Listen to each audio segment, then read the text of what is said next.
Mainit na usapin ngayon sa Senado ang posibilidad na hindi agad makakalaya ang mga taong nasasangkot sa kontrobersyal na flood control project scandal matapos ihayag sa isang panayam na posibleng hanggang Pasko o maging hanggang taong 2028 ay mananatili pa rin silang detained sa Senado habang nagpapatuloy ang imbestigasyon. Isa sa mga tampok na binanggit sa ulat ay si Pacifico Curly Discaya kasama ang 3 opisyal ng DPWH sa Bulacan na hanggang ngayon ay nananatiling nakakulong sa Senado. Sila umano ay inaresto dahil sa pagtangging maglabas ng mga mahalagang dokumento at impormasyon na hinihingi ng Senate Blue Ribbon Committee kaugnay ng umano'y maanomalyang proyekto sa flood control. Ayon sa mga insiders sa Senado, nananatiling tight ang security at limitado ang komunikasyon ng mga nakakulong habang hinihintay ang susunod na pagbabalik ng Blue Ribbon hearing sa Nobyembre 14, 2025. Marami ang nagtatanong, gaano pa katagal silang mananatili sa pitan? May tsansa bang makalaya sila bago matapos ang taon? O tuluyan na silang aabutin ng bagong administrasyon sa kanilang pagkakakulong? Sa gitna ng usapin, isinapubliko ni Senator Panfilo Ping Lacson na maaaring magtagal pa ang pagkakadetain ng mga sangkot, lalo na kung patuloy nilang tatanggihan ang mga kautusan ng komite. Ayon sa kanya, hanggat hindi nagbibigay ng kooperasyon ng mga ito at patuloy na nilalabag ang mga direktiba ng Senado, mananatili silang nakakulong sa loob ng legislative compound.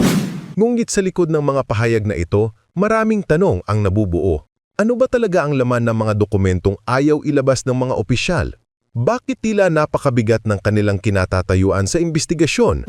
At totoo bang may mga mas mataas pang opisyal na sangkot, ngunit nananatiling nakatago sa likod ng mga pangalan ng mga nakakulong ngayon? Habang papalapit ang Nobyembre 14, ang petsa ng pagbabalik ng Senate Blue Ribbon Committee, mas tumitindi ang interes ng publiko sa mga revelasyong maaaring lumabas.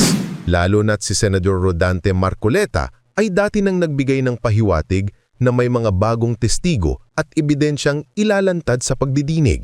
Kung magpapatuloy ang detention hanggang Pasko o kung aabutin pa ito ng taong 2028, iisang tanong ang bumabalot sa lahat. Hanggang kailan maghihintay ang bayan sa buong katotohanan? Sa ngayon, tahimik pa rin ang mga kampo ng mga nasasangkot, ngunit ang Senado ay tila handang buksan muli ang lahat ng natatagong papel, pahayag at testimonya. Mga nakakulong naman sa Senado na nasasangkot sa flood control scandal, posibleng hanggang Pasko o maaring hanggang 2028 pa makulong? Amin po natin ang kabuuan ng detalye buhat kay Patrol 19 Celi Ortega Bueno. Posibleng sa Senado magpasko ang contractor na si Pacifico Curly Discaya, maging ang 3 dating opisyal ng DPWH Bulacan na sina Engineer Henry Alcantara, Bryce Hernandez at JP Mendoza. Ayon sa magbabalik na chairman ng Senate Blue Ribbon Committee na Senate President Pro Tempore Panfilo Lacson, pwede pa daw silang magtagal sa detention ng Senado hanggang sa pagsasara ng 20th Congress sa 2028. Sinabi ni Lacson na batay sa patakaran at sa Supreme Court ruling, maaaring i-detain ng Senado ang nakontempt nito hanggang sa mag-adjourn sinidya ang Kongreso. Maaari namang malipat sa regular na kulungan ang mga ito kapag kinasuhan na at pinaaresto na ng korte. Inirekomenda na sa Office of the Ombudsman na kasuhan ng kriminal dahil sa flood control anomalies sina Discaya, Alcantara, Hernandez at Mendoza. Narito pa ang bahagi ng payag ni Senator Lacson. To the CNDJ adjournment, which is 3 years from now or 2 years from now. Unless makasuhan na sila, sir. Well, pag makasuhan sila and may warrant of arrest, kung merong court order, yung commitment order yung court, then we will transfer them. In the meantime, they will have to stay here. No? Mabuti na rin yan para kung kailangan din sila, at least madali silang escortan ng OSAA. Ginagawa namin yan eh. In-escortan sila sa ICI, in-escortan sa DOJ, or kung ano yung agency na nangangailangan sa kanila.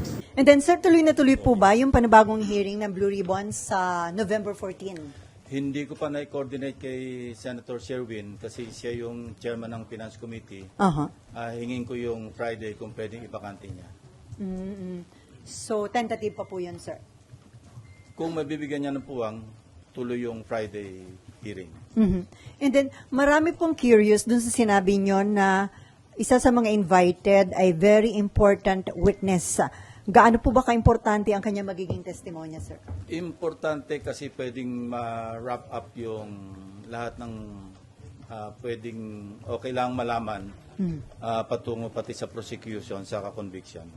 May mga bago po siyang magiging revelation na hindi pa na-reveal ng mga previous Yeah, witnesses. naturally and surely. Mhm. So, may nagsabi na ho siya ng affidavit, sir? Wala pa. Pinapa-finalize ko yung affidavit within the week. Kasi base sa kwento, saka base do sa mga mga dapat ebidensya, mga dokumento, ledger, digital files, lahat ng notes. Kasi sabi ko sa kanya, kung magme-mention lang ng pangalan na walang suportang dokumento, wag na lang mag-mention kasi baka makasira lang ng tao. So, maski may personal knowledge, kung wala naman siyang supporting documents, wag na lang magbanggit. Sir, ito Yan ba, ang aming usapan. Siya po ba nag-volunteer na lumapit po sa inyo para sabihin mag-testify siya sa Blue May Ribbon? conduit actually na nagparating. Mhm. Ano po ito? Government official? Kontratista?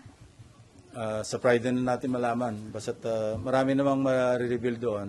Kaya nga gusto ko makita mo na yung final na affidavit niya plus yung lahat ng supporting documents to back yung lahat ng kanyang sabihin. Kailan po yung submission niya ng final affidavit? Within the week, sabi ko sa kanya. Okay. How about Gutesa, sir? May info na ba sa whereabout niya? Kasi di ba sabi hindi siya mahanap? Yun nga eh. So, walang balita kay Gutesa. And that's the reason why, I thought of reviewing the CCTV of September 25. It was not my intention to spy on Senator Marcoleta. No. Ang talagang reason kung bakit pinahanap ko yung CCTV footage, para magkaroon kami ng clue kung sino yung pwedeng kasama niya na pwedeng mapagkilanlan, na pwedeng ipaabot sa kanya yung invitation through that person. Kasi nga, nawawala siya. And we need him to sue up yung kanyang mga na-testify na earlier, or kung meron siya mga additional na documents or ebidensya to back up his claim in his sinumpang salaysay. Naghahanap din kami ng magko-corroborate do sa kanya mga sinabi. In fact, si Senate President Soto was in touch earlier with Senator Bato de la Rosa. Because sabi ni Senator Bato, meron siyang ipipresenta na magko-corroborate kay Gutesa. And I just thought na baka yung si Paul or yung Mark na minention. But nung kinumusta ko kay Senate President, sabi ko, natatandaan ko may sinasabi si Senator Bato, why don't we pursue that? Kung po pwede niya maipresenta kasabay sa hearing sa Friday. When he checked, sabi ni Senator Bato, ang balita niya, mukhang nag-join up na kay Gutesa. kay Congressman Saldico sa Europe. So baka And yung we're still validating, kung yun ang sabi eh.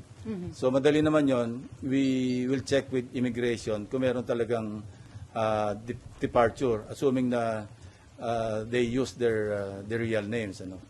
Yeah. So sino po ba yun yung ihaharap Mark ni and Sen- Paul, yung sinasabi niya na yeah. kasama niya na nag-deliver. Importante yun kasi what we need kay Gutesa, yung magko-corroborate, whether it's another witness or whatever documentary evidence na mayroon siyang hawak para maipakita niya. Otherwise, mere allegation by one person, parang maski sa korte, maski sa prosecution level, baka hindi mag-hold water. So hindi ho kaya mag-stand up yung kay Gutesa na... Sa ngayon, sa tingin ko, being an investigator for so long, pag alam kong ganun lang, isang salita lang, sa isang tao, mahirap tumayo. So kailangan natin ng magko-corroborate. Sa isang interview, sinabi nga ho ni Senator Rodante Marcoleta na nasa Chile na, yung si Mark ba o si... I don't know. Ang pagkaalam ko lang na nag-join daw, sabi ni Senator Bato kay Senate President na sumama na raw kay ex-Congressman Saldico. Pero sir, plano nyo rin po bang patawag Kung may yung dalawa? information si Senator Marcoleta na nasa Chile, tingnan natin. Basta anything that can really sustain yung lahat ng mga testimonies so far revealed sa mga hearings na nakaraan, we should go there. So kasama po ba yun sa plano talaga ng Blue Ribbon na ipatawag yung sila Paul and Mark ba? Yeah, kasama. Especially Kutesa, para makita natin kung meron siyang mga supporting documents. You know, may mga talks na may pinagtatakpan, merong pinipili, no? Hindi ganon. No? Maski sa pag nag-resume ng hearings, walang magbabago. Doon sa naunang direction ko noon bilang chairman, na where the evidence leads us, we'll go there.